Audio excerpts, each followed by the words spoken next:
from Ohio, housing 77% of its citizens in urban areas, to California with its whopping 30 million population, here's why 50% of Americans live in just these 7 states. Starting off at number 7, it's Ohio.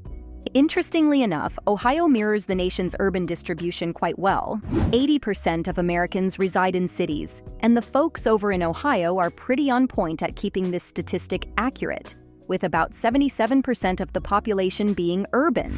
Sure, while Ohio might not boast a single metro area in the current top 30 largest, it does hold a rich history. Cincinnati and Cleveland, 2 super important cities in America's past, are located in this state.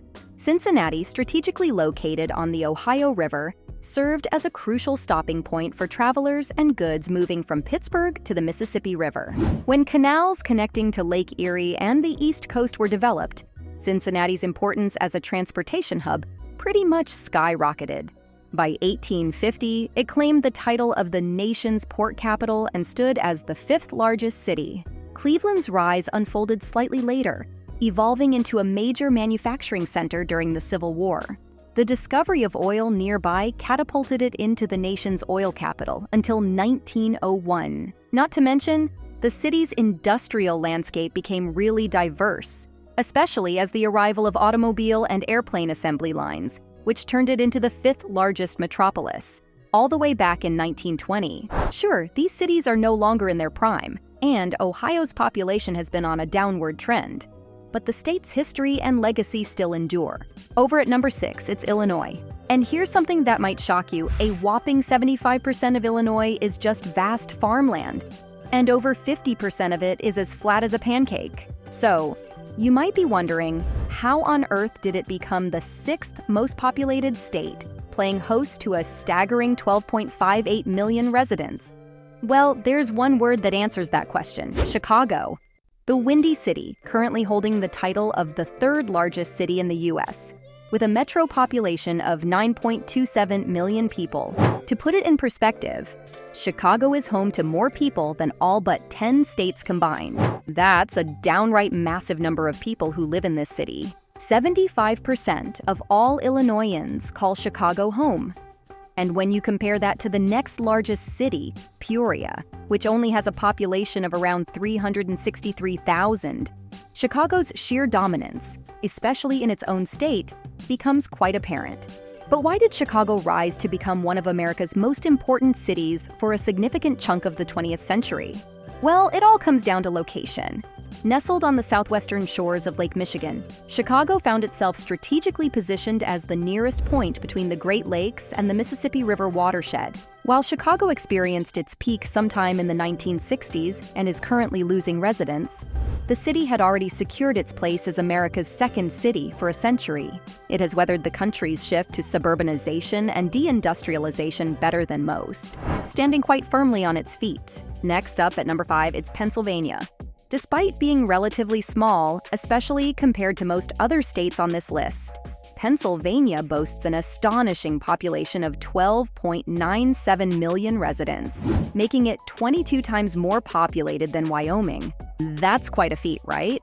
Well, it turns out that much of that is because of the state's history. Pennsylvania, thanks to its central location in relation to the 13 colonies, played a huge role in the early days of the United States. The most populous city, Philadelphia, was not only a major player in hosting the Continental Congress and witnessing the creation of the Declaration of Independence and Constitution, but also served as the country's capital until 1800. But that's not all.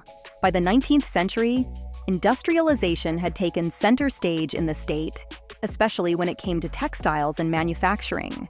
This caused an economic and population boom, turning the city into the 2nd largest metropolis, at least until 1900. Today, it stands as the 7th largest with 6.24 million residents. But Philadelphia is just one piece of Pennsylvania's puzzle, because we can't ignore Pittsburgh, the state's 2nd largest city. In its heyday, Pittsburgh was so prosperous that a single neighborhood, East End, controlled a massive 40% of the nation's wealth in 1900. Let that sink in. This was largely due to Pittsburgh becoming the steel capital of the world and churning out about 50% of the country's steel all by itself in the early 20th century. Although the state is currently experiencing a population decline, most folks are staying for its unique blend of history, industry, and diversity. Now, it wouldn't be a complete list without mentioning New York, which is at number 4. This is a state so intertwined with the American identity that it's practically synonymous with the nation itself, thanks in no small part to its iconic city bearing the same name. New York City, sometimes called the trash bag capital of the U.S., has played a massive role in making New York State one of the most populated. The city's dominance can be traced back to its prime location on a vast deep-water natural harbor and strategic waterways like the Hudson River. The game changer, though, was the Erie Canal, opening the first navigable connection between the Atlantic Ocean and the Great Lakes by the 1820s. This turned New York into America's largest port and a trade hub. With smart governance and industrialization, it thrived in the 19th century, welcoming the largest wave of immigration in American history. This was already boosting the state's population, but then other factors like smart governance and industrialization turned it into the epicenter of multiple major industries. By 1920, there were 7.8 million people living there. And nowadays, 19.5 million folks call New York State their home. And it's not just NYC contributing to this huge amount.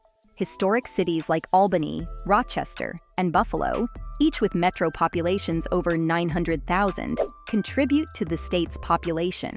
Moving on to number 3, it's Florida. Now, for most of its history, Florida was barely populated.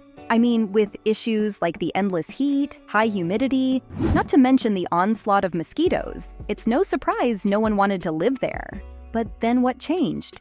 Well, the completion of the first railroad to Miami in 1896 marked a turning point, as extensive dredging efforts converted wetlands into farmland. But Florida's population didn't experience a true boom until after World War II. The game changer, affordable air conditioning. Yes, really. This innovation, coupled with year-round warm weather, a low cost of living, and favorable tax rates, turned Florida into a land of opportunity. People flocked from the Northeast and Midwest, seeking a better life in the Sunshine State. Then, when airplane travel became the norm, Florida's position as the premier beach tourism spot in the country heightened its popularity. Plus, with the opening of Disney World in 1971, folks invested a lot in construction, leading to the creation of thousands upon thousands of jobs. Nowadays, 22.24 million people live in Florida. Quite a huge number considering this was once a state no one would dare call home because of how hot and uncomfortable it was. Now we're getting to the big leagues here, because at number 2, it's Texas. So, before Alaska joined the Union in 1959, Texas held the title of the largest state by total area, boasting a massive expanse of 268,000 square miles. This immense size, coupled with its abundant natural resources, is the main reason why it's always had a huge population. Back when it gained statehood in 1845 and witnessed the creation of the first railroads, it became a hotspot for ranchers and farmers.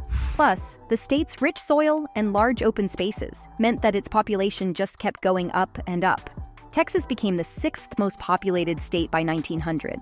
But back then, about 83% of Texans were still residing in rural areas, which is quite different from the 84% of folks who live in urban areas nowadays. What brought about this huge change? Well, like most American stories, it's got to do with oil. When oil was discovered in Texas, it led to a revolution in terms of the state's economy, turning Houston into the global energy capital. Adding to this momentum, 3 other major cities, Dallas, San Antonio, and Austin, experienced rapid urbanization in the coming decades. Booming economies, diverse industries, a mild climate, and affordable suburbs? No wonder Texas houses millions of Americans. While the Midwest and Northeast grappled with the challenges of deindustrialization, from the 1970s to the 1990s, Texas thrived. By 2000, it became the 2nd most populous state, and currently has a population of around 30.03 million. And finally, at number 1, it's California. The state's been growing at a crazy rate ever since gold was first discovered there. In fact, in 1848, the state was part of the biggest gold rush in U.S. history. San Francisco, with its strategic location near the gold rush epicenter and a remarkable deepwater harbor, quickly ascended to become the nation's 10th largest city by 1870. But it wasn't until black gold or oil erupted from the town of Los Angeles that things really took a turn. This happened in 1892, leading to the rise of film, agriculture, and tech industries in just a couple of decades. Because of all this, California experienced monumental growth, basically becoming the second most populous state by 1950, seizing the top spot just 12 years later. Crazy, right? Currently, a whopping 38.94 million Californians proudly call the Golden State home, a population that nearly rivals the entire country of Canada, despite California's area being a mere fraction of Canada's vast expanse, being about 23 times smaller. So from California, with its whopping 30 million population, to Ohio, housing 77% of its citizens in urban areas. That is why 50% of Americans live in just these 7 states.